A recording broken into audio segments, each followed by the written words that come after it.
Okay, so today let's talk about dependence, slavery, and power. For most of the last 6 millennia, the world has lived without electrical power. Cheap electrical power has only been readily available for less than 100 years and only appeared in most of rural America after the Rural Electrification Act in 1936. Also, it's interesting that we call both the electricity that supports and enables life today and the force that keeps people under the sway and thumb of the world by the same name, power. Historically, coercion had to come from outside the individual person, group, or society. If people were slaves, they were slaves to superior might, and they could see their masters and they could see their chains. They were slaves to superior might and not slaves of themselves. Contrary to today, under the system of cheap grid electrical power, the people became enslaved to the philosophy and religion of this world. And they submitted willfully to it because by it they were enabled to fulfill their carnal desire for apparent comfort and security. The slave is held most securely when he is held by the chains of his own will and of his own fears, and when he's locked down by his own slavish desires for a comfortable life. So let's take a fun little quiz here. It's called the Dependency Test, and we have question 1. Would you call the world we live in today morally or culturally good, or morally or culturally corrupt? Are you and your generation more wholesome, holy, and righteous? Or do you believe that society and the culture has degraded through time? All right, number 2.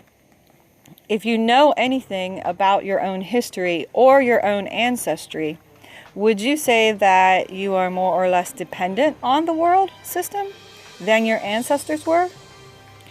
And number 3. Can you feed and clothe yourself? Can you provide heat, light, or shelter for yourself and your family?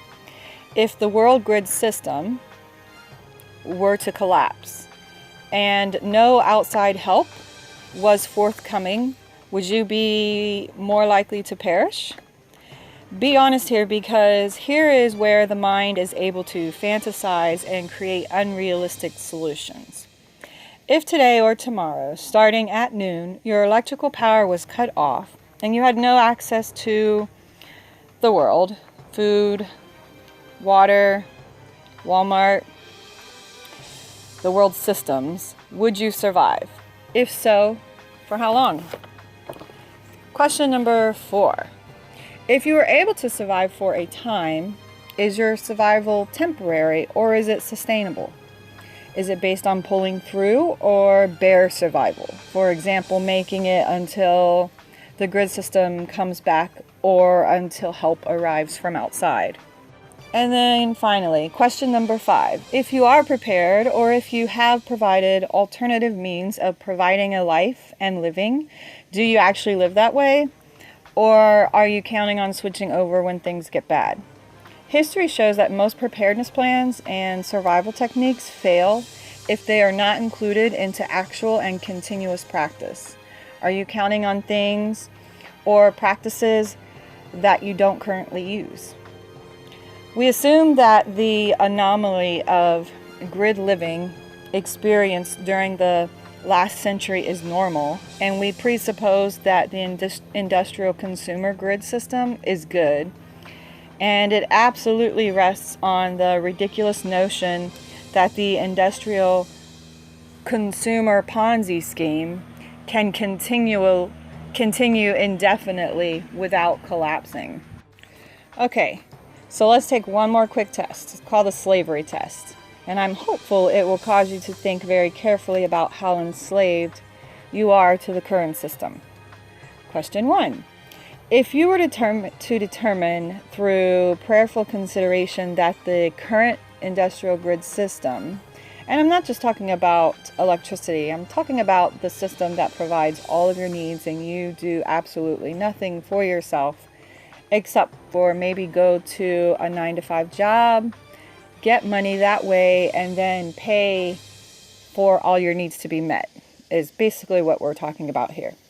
So, if you were to determine through prayerful consideration that the current industrial grid system is dangerous for you and your family and harmful to your physical and, most importantly, your spiritual condition, could you walk away immediately?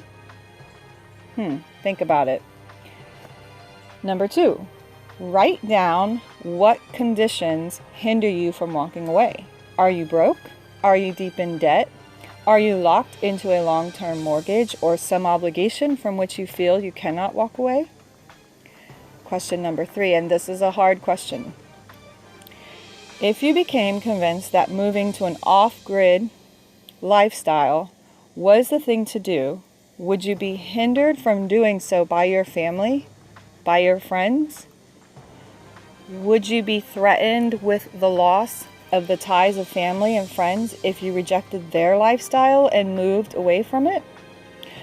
Would the persecution you would suffer from renouncing the world's ways of doing things keep you from obeying your conscience?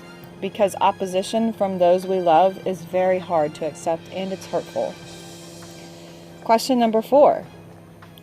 Are you hindered by your ignorance?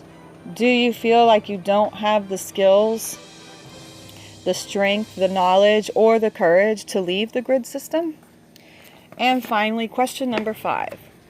Are you paralyzed by fear? Does the thought of leaving your comfort zone keep you from ever challenging the things you have believed all of your life? So I know that answering these questions can be very painful or irritating. Chains are often painful and irritating, especially those we may not have admitted that we have. So I hope you were honest with yourself in taking these 2 tests.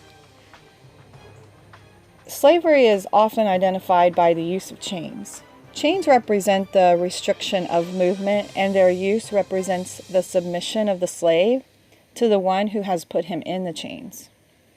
Chains can also be physical, mental, or spiritual. There are multiple types and kinds of chains used by the world to keep us under the impression that we are helpless or powerless to change our conditions. And it would serve us well to do a quick study on these methods of chains.